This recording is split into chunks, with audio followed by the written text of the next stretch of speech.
नमस्ते सदावत्सले मातृभूमि।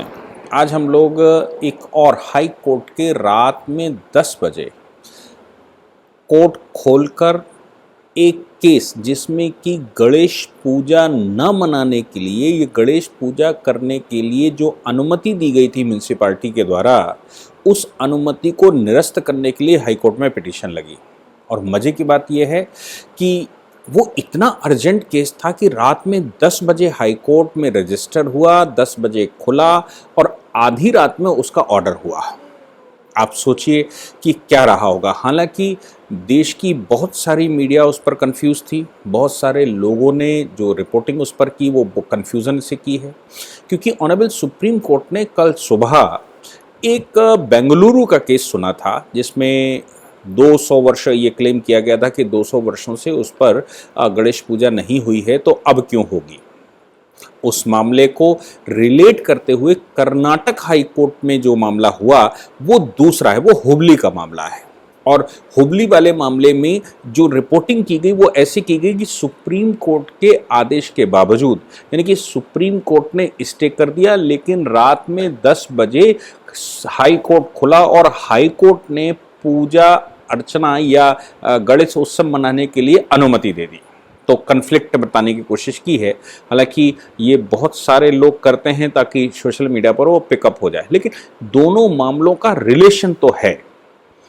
वो मामला जो सुप्रीम कोर्ट ने कल सुबह जिस पर स्टे दिया था और ये कहा था कि स्टेटस को मेंटेन कर दिया जाए, पिछले 200 वर्षों से अगर वहाँ पूजा नहीं हुई तो ये 2 दिन में पूजा अर्चना कहीं और की जा सकती है, आवश्यक नहीं है कि इसी ग्राउंड पर पूजा अर्चना हो।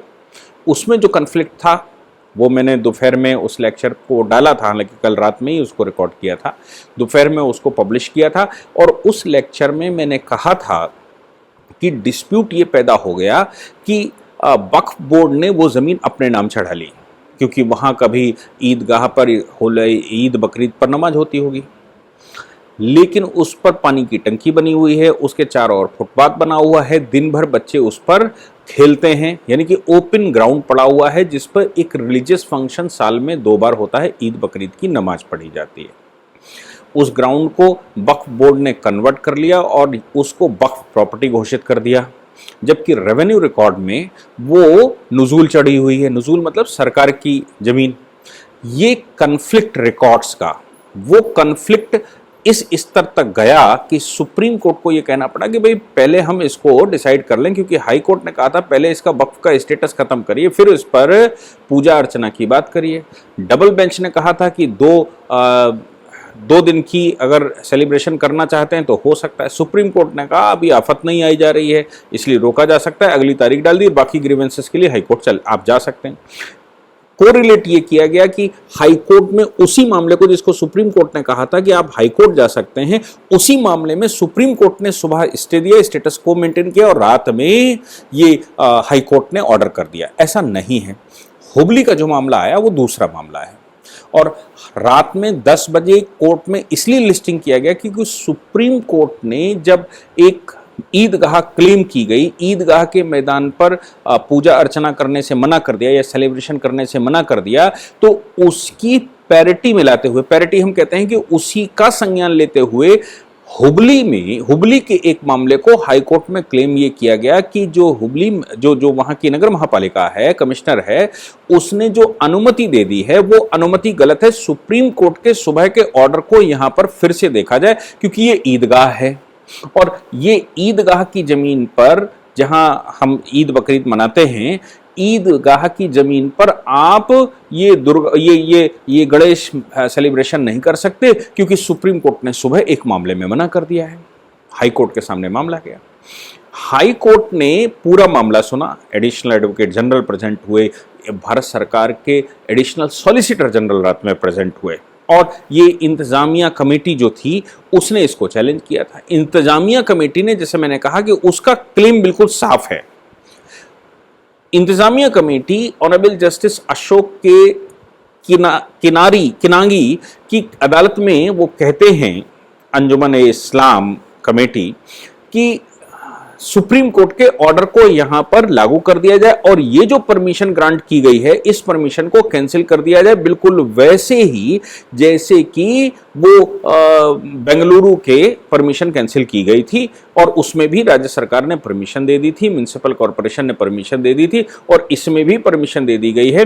वो भी वहां पर भी नमाज पढ़ते थे, वहां भी ईद बकरीद मनाते थे, वहां पर भी रमजान मनाते थे और यहां पर भी मनाते हैं। वो भी ईदगाह थी, ये भी ईदगाह है और इसका प्लेसेस ऑफ वर्शिप एक्ट का स्टेटस इसका प्राप्त हो गया है। प्लेसेस ऑफ वर्शिप एक्ट का स्टेटस होने के नाते सुप्रीम कोर्ट में जो आर्गुमेंट हुआ था कपिल सिब्बल के द्वारा, उसमें यह कहा गया था, उसमें ये क्लेम किया गया था कि प्लेसेस ऑफ वर्शिप एक्ट 1991 के अनुसार स्टेटस चेंज नहीं किया जा सकता। एक बार वक्फ घोषित हो गई वो ऑलवेज वक्फ है, ऐसा एज पर वक्फ एक्ट है।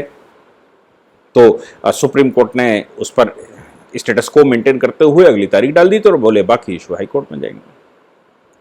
यहां जब एडिशनल एडवोकेट जनरल प्रेजेंट हुए कर्नाटक सरकार के, उन्होंने ये क्लेम किया, उन्होंने कहा साहब वो मामला और ये मामला सेम नहीं है। एडिशनल सॉलिसिटर जनरल जो कर्नाटक के प्रेजेंट हुए, उन्होंने भी कहा कि साहब वो 200 साल से वहां पर कभी पूजा अर्चना नहीं हुई थी, वहां पर कभी गणेश उत्सव नहीं मनाया गया था, इस बात को वहां क्लेम किया गया था। इसलिए कोर्ट ने कहा कि 200 साल से नहीं किया तो अब इतनी जल्दी क्यों है, पहले डिसाइड हो जाने दीजिए तब करेंगे। दूसरी तरफ उन्होंने ये कहा कि साहब वहां पर टाइटल इशू है, वहां टाइटल इशू ये है कि उस जमीन पर टाइटल किसका है, टाइटल वक्फ बोर्ड का है या फिर टाइटल राज्य सरकार का है। तो टाइटल इशू है, टाइटल इशू सेटल होना है। इस मामले में हाई कोर्ट के जज साहब ने यह कहा कि भाई ये दोनों मामलों में पैरिटी नहीं बिठाई जा सकती, दोनों का कोई संबंध नहीं है, दोनों सिमिलर मैटर नहीं है। क्यों सिमिलर नहीं है? उन्होंने कहा उसमें टाइटल इशू है, इसमें टाइटल इशू नहीं, टाइटल डिस्प्यूटेड नहीं है। इसमें जो एडिशनल एडवोकेट जनरल बोले, उन्होंने ये कहा कि इस मामले में हमने लाइसेंस दिया है। लाइसेंस मतलब जो धारवाड़ म्युनिसिपैलिटी है उसने अनुमति दी है प्रॉपर्टी पर कि आप इस पर ईद बकरीद मना लीजिए, तो साल में 2-3 त्योहार मनाने की अनुमति दी जाती है। वो लाइसेंस कहलाता है, वो ओनरशिप नहीं है। वो वक्फ की कभी प्रॉपर्टी नहीं हो गई, वो कभी मुस्लिम लैंड नहीं हो गई। तो जब आपको लाइसेंस दिया जाता है तो लाइसेंस राज्य सरकार के पास अधिकार होता है कि वो किसी भी समय उस प्लॉट का लाइसेंस कैंसिल कर दे। लेकिन यहां पर डिस्प्यूट ओनरशिप का है नहीं, टाइटल का डिस्प्यूट है नहीं, क्योंकि टाइटल तो राज्य सरकार का है, वहां म्युनिसिपैलिटी का है और म्युनिसिपैलिटी में दर्ज है, रेवेन्यू रिकॉर्ड्स में दर्ज है और कोई क्लेम ये नहीं किया गया है कि ये वक्फ में दर्ज है। वो प्रॉपर्टी वक्फ में दर्ज भी नहीं है, गलत तरीके से। जो बेंगलुरु वाला मामला था उसमें वक्फ ने गलत तरीके से प्रॉपर्टी दर्ज कर ली थी। अथॉरिटी उसकी इसलिए बन जाती थी क्योंकि राज्य सरकार जब वो वक्फ क्लेम करती है तो राज्य सरकार एक कमेटी बनाकर उसका सर्वे करवाती है। लेखपाल, कानून गो, तहसीलदार और जो कोई भी बैठाई जाती है, कमेटी बनाई जाती है, वो कमेटी वहां सर्वे करती है। सर्वे करने के बाद जब वो सैंक्शन कर देती है तभी रिकॉर्ड्स में वो वक्फ चढ़ता है। क्योंकि राज्य सरकार की अनुमति दी गई होगी, किसकी राज्य सरकार रही होगी पता नहीं, लेकिन राज्य सरकार ने चूंकि अनुमति दी गई होगी, इसलिए उस मामले में इशू बन जाता है कि वो अनुमति ठीक थी कि गलत थी, वक्फ ने क्लेम सही किया था या गलत किया था, वक्फ उस पर बन सकती है नहीं बन सकती। हालांकि मैंने कल भी कहा था, मैं इस बात से सहमत नहीं हूं कि 200 वर्ष से जो नहीं हुआ वो अभी नहीं होगा, क्योंकि 200 वर्ष पहले पाकिस्तान भी नहीं बना था, 200 वर्ष पहले बांग्लादेश भी नहीं बना था, 200 वर्ष पहले बर्मा भी नहीं बना था, 200 वर्ष पहले तो बहुत कुछ नहीं था। भारत बहुत बड़ा था और सभी लोग यहां पर रहते थे, लेकिन धर्म के आधार पर, संप्रदाय के आधार पर 1947 में बंटवारा हो गया। 1937 में या 1937-38 में बर्मा भी अलग होगा, आज का म्यांमार अलग हो गया था। तो ये जो पार्टीशन हुए उनकी कुछ शर्तें थी, उन शर्तों के अनुसार मुस्लिम लैंड अलग 10.5 लाख स्क्वायर किलोमीटर दे दी गई थी, जबकि हमारे पास टोटल 42 लाख स्क्वायर किलोमीटर जमीन उस समय थी। मतलब भारत की जो 47 की पोजीशन है वो 42 लाख स्क्वायर किलोमीटर के लगभग है। 42 लाख स्क्वायर किलोमीटर में 13% मुसलमान थे, उन 13% को आप समझिए 25% जमीन दी गई और 25% जमीन जो दी गई उसमें भी केवल 8 या 9% मुसलमान वहां गया, 3 से 4% मुसलमान यहां रुक गया। तो 8-9%, मैं 10% मान लूं कि 10% वहां चला गया, 10% के लिए 25% भूमि दे दी गई भारत सरकार के द्वारा उस समय, और खजाना भी उनको दिया गया। तो अब यहां पर क्लेम बचता है कि नहीं बचता, क्योंकि एक ग्रांड पार्टीशन हो गया था। तो 200 वर्ष की जो कहानी है, उस कहानी में ये पाकिस्तान का निर्माण शायद हमारे ऑनरेबल कोर्ट भूल जाते हैं, इसलिए वो संभव नहीं है, तो वो भी इंक्लूड होना चाहिए। इसके अतिरिक्त जो अयोध्या, मथुरा और काशी में चल रहा है कि भाई गलत तरीके से कब्जा किया गया, वो भी इंक्लूड होने, तो बहुत बड़ा पिटारा खुलेगा कि आखिर क्या चलता है और कितनी बेईमानियां भारत के साथ की गई, और भारत की उस समय की जो सरकारें हैं, सरकारों ने क्या देश के साथ गलत किया। और सरकारें अगर गलत करती हैं, नेहरू अगर गलत कर देते हैं, या उस समय की केंद्र सरकार गलत कर देती है, तो फिर वो दोषी नहीं है क्या? उनको, उनके खिलाफ क्या कार्रवाई हो सकती? कुछ नहीं हो, क्योंकि वो पाए तो जा नहीं सकते, इसलिए उनके खिलाफ मुकदमा चले। लेकिन मुकदमा चलाकर स्टेटस तो घोषित किया जा सकता है, स्टेटस उस पर जो है वो बता देगा, तो स्टेटस बता देगा कि वो गलत थे। ये तो कर ही सकते हैं। और माननीय न्यायालय की 47वें बंटवारे की जो विभीषिका है वो सही थी, गलत थी, कौन दोषी कौन नहीं दोषी कर कुछ नहीं सकते, लेकिन हम स्टेटस पास कर सकते हैं। ये हो सकता है अभी देश में, क्योंकि जब 84 के दंगों का इन्वेस्टिगेशन अब हो सकता है, तो फिर 89 के जो जम्मू कश्मीर में एक्सोडस हुआ, जम्मू कश्मीर में जो नरसंहार हुआ, उसका इन्वेस्टिगेशन क्यों नहीं हो सकता? उसका इन्वेस्टिगेशन हो सकता है, लेकिन उसके लिए आपको हिम्मत दिखानी पड़ेगी, तो वो एक अलग इश्यू है। लेकिन यहां पर ऑनरेबल कोर्ट ने यह बात स्वीकार की कि कोई डिस्प्यूट नहीं है, और इस जमीन पर आपको अनुमति दी गई थी केवल ईद बकरीद की नमाज पढ़ने की वजह से।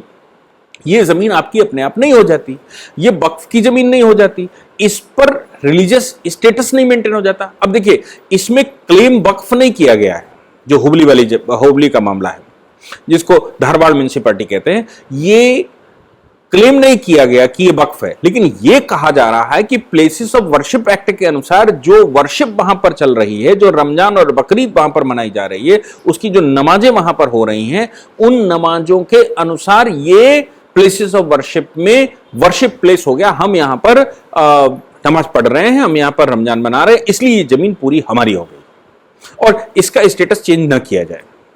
कोर्ट ने यह कहा कि भाई इसके अतिरिक्त वहां ऐसा तो नहीं है जमीन खाली पड़ी हो, वहां पर साइकिल स्टैंड लगता है, वहां पर और नमाइशें लगती हैं, वहां पर मेले लगते हैं, या वहां और इस तरह की एक्टिविटी होती, इन सभी के लिए नगर महापालिका, धारवाड़ नगर महापालिका उस पर अनुमति देती आई है। तो जैसे सबको अनुमति देती है, वैसे तुमको भी अनुमति देती है, और आपको अनुमति दे दी गई, इसका मतलब यह बिल्कुल नहीं है कि वो पूरी जमीन तुम्हारी होगी। इसका मतलब तो यह हो गया कि हिंदुस्तान के अंदर अगर नमाज पढ़ने की अनुमति दे दी गई कहीं पर, या आपको रहने की अनुमति दे दी गई, तो इसका मतलब यह हो गया कि ये पूरी जमीन हमारी है, ये सब कुछ मेरा है। क्या ऐसा क्लेम करना है कि आपको नमाज पढ़ने की अनुमति दे दी, सेलिब्रेशन करने की अनुमति देती, तो भाई ये तो हमारा रिलीजियस प्लेस हो गया, और रिलीजियस प्लेस होने के नाते प्लेसेस ऑफ वर्शिप एक्ट 1991 के अनुसार ये जमीन ही हमारी हो गई। आप देखिए भारत में कैसा चल रहा है। और मजे की बात यह है कि इतना अर्जेंट इशू बनाया गया कि रात में 10 बजे इस पर कोर्ट खुली, और 10 बजे इस पर क्लेम किया गया अंजुमन इस्लाम कमेटी के द्वारा, और अंजुमन इस्लाम ने यह कहा कि सुप्रीम कोर्ट ने चूंकि उस मामले में, बेंगलुरु वाले मामले में ऐसा कर दिया है, इसलिए इस पर भी इसकी परमिशन कैंसिल कर दिया है। रात में, आधी रात को ऑनरेबल हाई कोर्ट ने पिटीशन को डिसमिस करते हुए ये कहा कि ये धारवाड़ म्युनिसिपैलिटी का अपना अधिकार है, वो किसको अनुमति देते हैं किसको नहीं देते हैं ये उनका एक्सक्लूसिव राइट है, उस पर आप और हम कुछ नहीं कर सकते। जय हिंद, जय भारत, वंदे मातरम।